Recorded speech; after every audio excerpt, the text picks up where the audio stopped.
নমস্কাৰ সকলোকে কাজিৰঙা অৰ্কিড উদ্যানৰ অন্তৰ্গত কাজিৰঙা জাতীয় বাঁহ উদ্যানখনৰ কিছু অংশ আজি ভিডিঅ'টোৰ জৰিয়তে আগবঢ়াইছো। আশা কৰোঁ ভিডিঅ'টো চাই ভাল পাব।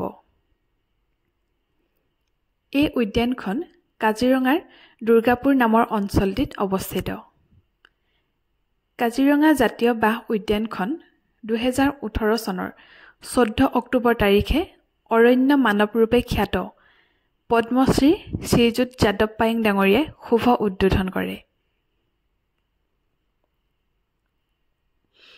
এই উদ্যানখনত দেশী বিদেশী বিভিন্ন প্ৰজাতিৰ বাঁহসমূহ সংৰক্ষণ কৰি ৰাখিছে।